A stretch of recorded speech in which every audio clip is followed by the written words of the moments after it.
Assalamualaikum warahmatullahi wabarakatuh. Shalom, Om Swastiastu, Namo Buddhaya, salam kebajikan. Perkenalkan, nama saya Leonardo Dimas Aryo Wibowo dari mahasiswa akuntansi Universitas Negeri Semarang dengan NIM 721 14 19 227. Di sini saya akan mempresentasikan mata kuliah Sistem Informasi Manajemen yang bab pertama yaitu formulir pembelian buku web atau HTML. Tujuan pembelajaran dari materi ini diharapkan untuk mengetahui bagaimana formulir menyimpan informasi dari para pengguna web, kemudian memahami penggunaan kotak teks dan area teks untuk mendapatkan input ketikan dari pengguna. Kemudian yang ketiga adalah mengetahui bagaimana membuat tombol radio dan kotak-kotak cek untuk mendapatkan input pengguna melalui klik mouse. Kemudian yang terakhir mengetahui bagaimana membuat sederet pilihan dari menu drop-down. Itu saja, untuk selebihnya bisa dibaca sendiri pada buku karangan Raymond McLeod. Kemudian yang pertama adalah membuat formulir. File text di mana pengguna mengetikkan sebaris data, misalnya untuk file name.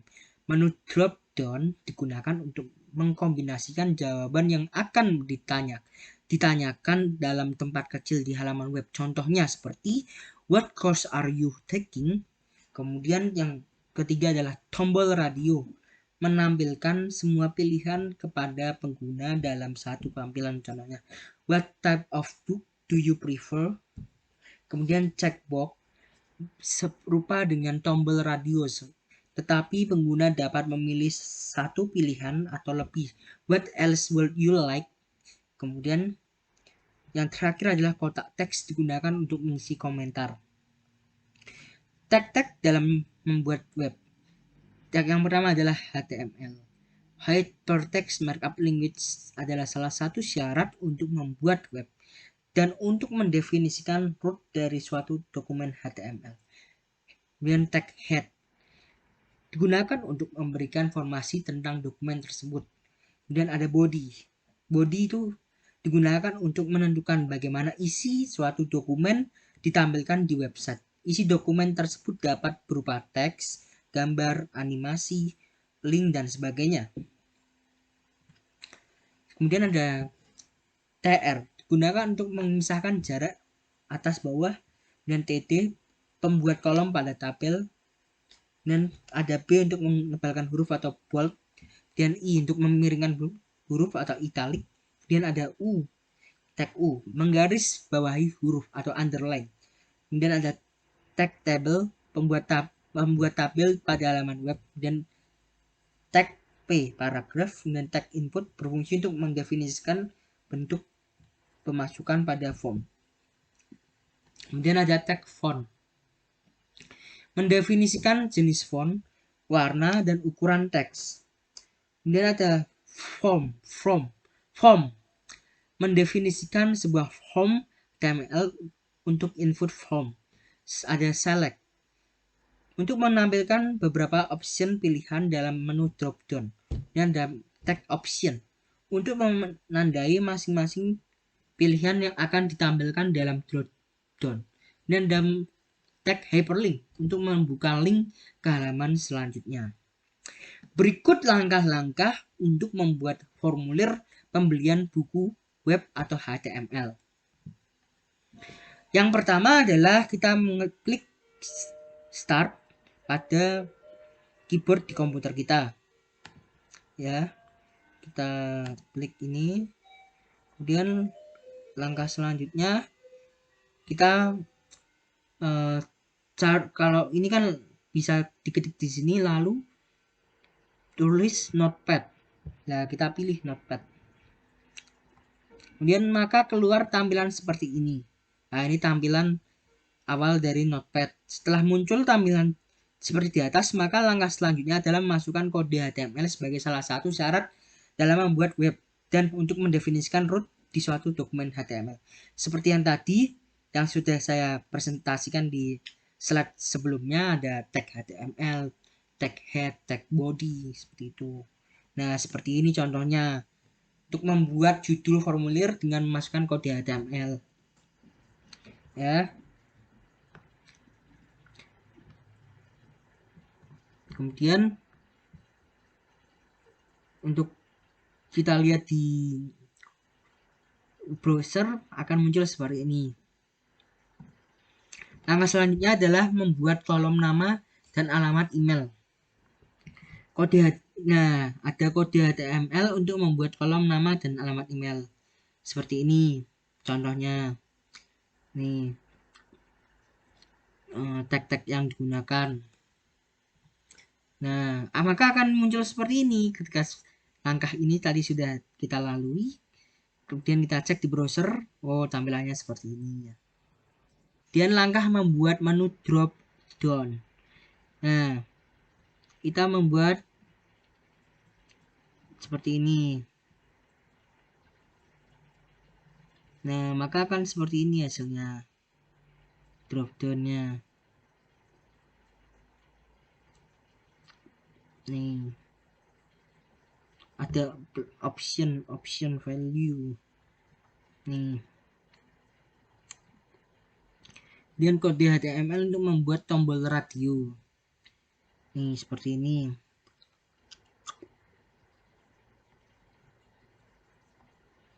Nah, seperti ini tampilannya. Nah, ini untuk membuat checkbox seperti ini. Hasilnya akan seperti ini. Nah, untuk membuat text area, langkahnya seperti ini. Text area, name, comments, row, barisnya 5. Nah, hasilnya seperti ini. Kode HTML untuk menginput, submit, dan reset. Input, nah reset, terus ada submit. Nah, hasilnya seperti ini. Dari langkah-langkah yang kita kerjakan, maka akan menghasilkan tampilan berikut ini. Tampilan dalam Notepad nanti hasilnya seperti ini. Tampilan dalam web HTML seperti ini. Cara menyimpan dokumen sebagai file HTML. Masukkan nama file seperti book.htm untuk proyek yang Anda kerjakan. Tetapi tanpa tanda kutip, jenis file yang dipilih yaitu save as type haruslah all files. Sebagai jenis files, maka halaman web bisa jadi tidak akan bekerja dan lebih buruk lagi, eksistensi txt akan ditambahkan pada akhir nama file Anda. Berikut adalah langkah-langkah menyimpan file. Notepad menjadi HTML dokumen. Nah, seperti ini. Klik file yang ada pada HTML, yang ada pada Notepad Anda. Kemudian pilih save as. Kemudian dikasih nama. Ini ingat ya. Kita ubah dari teks dokumen ubah ke all files. Ya, terus save as. Kemudian pilih save. Kemudian nah, ini kalau sudah jadi maka tampilan ini. Ini gambar ini yang membuat dari internet nih sumbernya. Dia menggunakan Mozilla Firefox. Setelah halaman web disimpan, langkah selanjutnya adalah kita harus memeriksa apakah halaman tersebut bekerja dengan baik. Berikut adalah langkah-langkah untuk melihat halaman web. Buka browser web, pilih file, open file, terus kita ketik nama file pada file name. Kemudian pilih open. Nah, maka tampilannya seperti ini. Nah, untuk materi selanjutnya adalah yang akan saya presentasikan adalah dasar-dasar spreadsheet ya proyek 6 ini. Tujuan belajarnya yaitu mengetahui bagaimana memformat sel-sel spreadsheet. Kemudian memahami bagaimana menggunakan formula untuk membuat perhitungan, mengetahui bagaimana menggunakan banyak lembar data atau datasheet, memahami bagaimana membuat perhitungan bersyarat menggunakan pernyataan if, then. Kemudian untuk pendahuluannya adalah proyek ini menggunakan Microsoft Excel untuk membuat sebuah lembar kerja sederhana. Penampilan dari suatu lembar kerja amat penting. Oleh karena itu, dalam proyek ini Anda akan mempelajari bagaimana cara memformat nilai-nilai di dalam sel lembar kerja. Contoh ini menggunakan file lembar kerja yang berisikan 2 lembar datasheet. Lembar data berisikan barang-barang yang ditagihkan. Kemudian lembar data berisikan informasi harga. Lembar kerja adalah aplikasi yang umum digunakan. Lembar ini dapat digunakan untuk melakukan perhitungan atau logika berdasarkan kondisi yang bisa jadi sulit dilakukan manajer. Perhitungan-perhitungan dapat dilakukan dengan cepat dan tanpa kesalahan. Dengan menggunakan lembar kerja dan tidak mengandalkan perhitungan manual, para manajer dapat mengurangi risiko kesalahan matematis yang dapat mempengaruhi pembuatan keputusan mereka. Manfaat lembar kerja yang lain adalah tampilan lembar kerja nyaman, dilihat secara visual dan seringkali dapat dicetak dan digunakan sebagai dokumentasi proses bisnis. Contoh ini membuat sebuah faktur pada figur P6.1 menampilkan lembar data invoice atau tagihan. Pada figur P6.2 menampilkan lembar data diskon. Tab yang ditandai pada bagian bawah layar memberitahukan pada Anda lembar data mana yang sedang ditampilkan. Faktur ini berisikan 4 barang, chair, table, lamp, and pillow. Masing-masing barang memiliki harga unit dan jumlah diskon. Ditampilkan berdasarkan masing-masing unit. Harga per unit dikurangi diskon dikalikan dengan jumlah unit yang dipesan menghasilkan harga keseluruhan. Harga keseluruhan dijumlahkan untuk menentukan total faktur. Jumlah ini yang harus dibayarkan pembeli tergantung pada kapan pembeli tersebut membayar faktur tanggal. Seperti contohnya tanggal 7 bulan 4 tahun 2006. Format bulan tanggal tahun adalah tanggal saat faktur tersebut dihasilkan. Pada tanggal tersebut pelanggan akan membayar jumlah total. Tetapi jika pelanggan menunggu 30 hari sebelum bayar hingga tanggal 8 bulan 3 2006, jumlah yang dibayarkan adalah 101% dari jumlah total, yaitu 2.228.33 dolar US dollar. Setelah 60 hari, jumlah yang terutang adalah 103% dari total. Perhatikan bahwa hari bukan bulan ditambahkan pada tanggal pembelian asli. Inilah sebabnya mengapa tanggal selanjutnya adalah 8, tanggal 3 bulan tahun 6, dan tanggal 9 bulan 2 tahun 6. Tidak semua bulan memiliki 30 hari. Sel-sel lembar kerja pada lembar data invoice diformat sedemikian rupa sehingga menarik secara visual. Sel-sel pada lembar data diskon telah dibiarkan pada format aslinya karena pengguna umumnya tidak melihat lembar data ini. Spreadsheet memiliki kelebihan dibandingkan program perhitungan sederhana, yaitu dapat digunakan untuk memberikan kapabilitas sistem informasi yang cukup rumit bagi perusahaan. Oleh karena itu, tampilan lembar kerja sebaiknya berbentuk formulir yang membantu pembuatan keputusan. Mulailah membuat contoh ini dengan membuka program Excel. Perhatikan bahwa terdapat 3 tab lembar kerja pada bagian bawah layar, figur P6.3, sheet 1, sheet 2, dan sheet 3. Kita hanya membutuhkan 2 lembar data untuk contoh, dan kita ingin menamainya invoice dan diskon. Klik tab sheet 3 dan pilihlah perintah edit. Diikuti subperintah delete sheet dan bukan subperintah delete. Setelah menghapus sheet 3, sekarang yang tertinggal hanya 2 lembar data. Klik 2 kali tab sheet untuk menandai kata sheet 1. Tekan tombol delete untuk menghapus nama sheet 1 dan ketikkan invoice. Untuk label tabel, klik 2 kali tab sheet 2. Hapus dan ketikkan diskon. Sekarang Anda memiliki label-label lembar data yang benar pada 2 lembar yang dibutuhkan untuk contoh ini. Ya, seperti ini contohnya teman-teman. Ini invoice, di lembar kerjanya ini ada diskon. Invoice ini ada item, ada unit price, ada diskon, ada unit, ada extended price. Itemnya tuh jenis apa, harga per unit berapa, diskonnya berapa, jumlah unit berapa, kemudian totalnya. Nah, amount due itu berarti pembayaran. Jika dibayar tanggal sekian, maka tanggal sekian maka harganya segini, tanggal sekian harganya jadi segini, kemudian tanggal sekian jadi segini.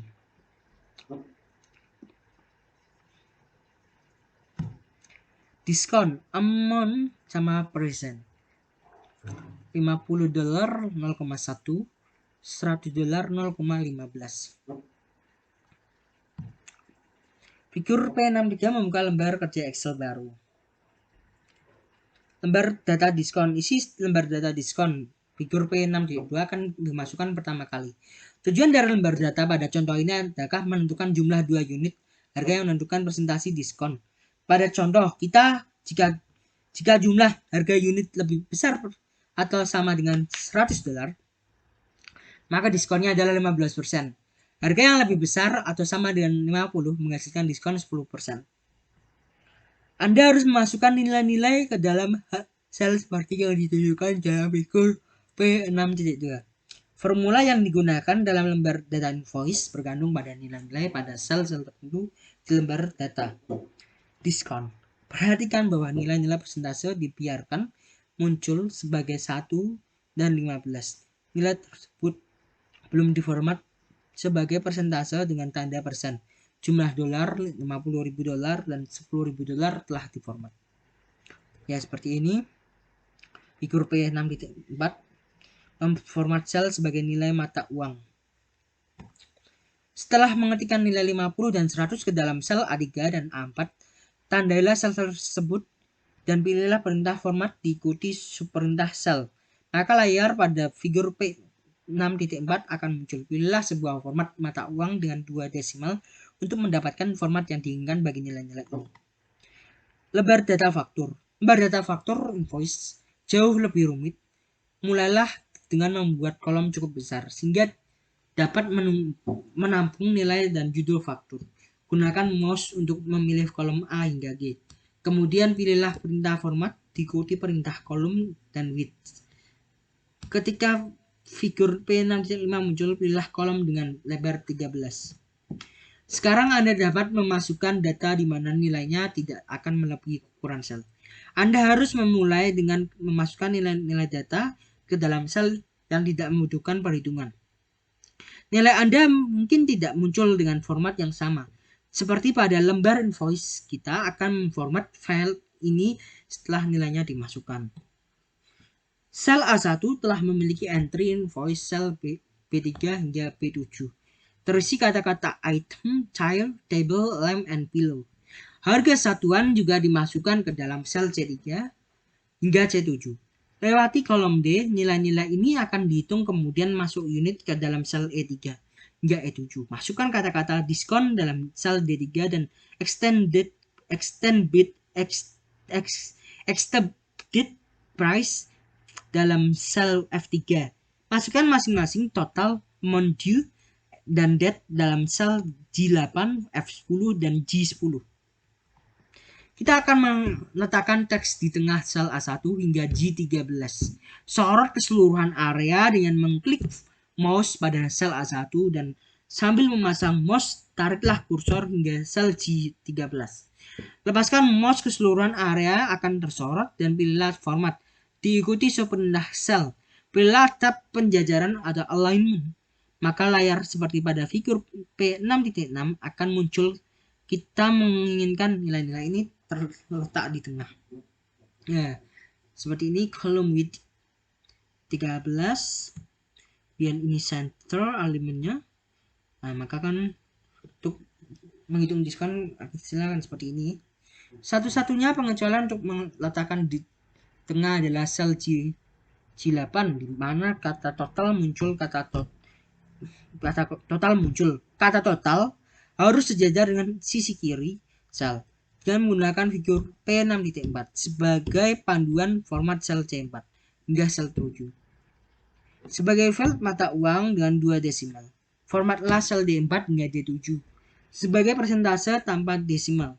Jumlah total sel F8 dan nilai-nilai pada amount due harus berbentuk mata uang dengan 2 desimal. Diskon yang diberikan bergantung pada harga satuan dan nilai pada lembar data diskon. Ini adalah formula bersyarat yang mengharuskan pernyataan if untuk menghasilkan suatu nilai. Biasanya, pernyataan if memberikan Excel bahwa suatu nilai akan ditempatkan di dalam sel berdasarkan syarat tertentu. Akan terdapat perbandingan seperti jika satu sel lebih besar dibandingkan dengan yang lain. Diikuti nilai yang akan ditempatkan di dalam sel target jika perbandingan tersebut benar. Diikuti nilai yang akan ditampilkan pada sel tersebut jika perbandingan tidak benar. Pernyataan if lebih rumit karena jika perbandingan tidak benar, kita akan melakukan perbandingan yang kedua, dengan kata lain pernyataan if yang kedua. Figur P6.7 menunjukkan pernyataan if. Untuk sel D4 adalah baris teratas dari lembar data di atas sel-sel.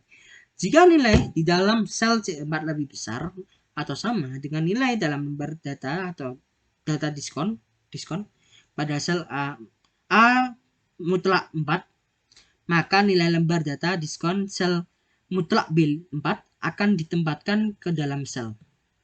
Sel tersebut telah ditandai sebagai A4 pada lembar data diskon, tetapi tanda mutlak mengawali tujuan, maksudnya ini adalah dolar, tapi kalau di Excel itu diartikan mutlak.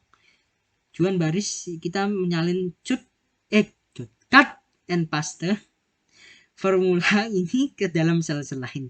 Jika nilai C4 tidak lebih besar atau sama dengan diskon A mutlak 4, maka perbandingan lain dilakukan jika nilai C4 lebih besar dari atau sama dengan diskon A mutlak 3. Sel ini menjadi nilai kolom nilai dalam diskon mutlak B3. Jika kedua perbandingan tidak benar, maka nilainya menjadi 0. Satu peringatan, urutan pernyataan if amat penting ketika dua atau lebih pernyataan tergabung dalam sebuah formula. Pernyataan if akan berhenti ketika sebuah perbandingan benar. Kita harus mengambil nilai yang terbesar lebih dahulu. Diskon A mutlak 4 sama dengan $100. Misalkan saja harga per unit adalah $150. Jika formula tersebut telah membandingkan nilai tersebut dengan diskon mutlak A3 mutlak, terlebih dahulu nilai seharga $50 ditempatkan di D4 dan bukannya nilai sebenarnya yaitu 15%. Harga keseluruhan adalah per unit dikalikan dengan 1 dikurangi diskon dikalikan dengan jumlah unit yang dibeli. Tanggal saat ini ditempatkan dalam sel G11 sebagai fungsi Excel. Sama dengan no tanpa tanda kutip. Sel G12 adalah sel G11 ditambah 30, sel G13 adalah sel G11 ditambahkan 60.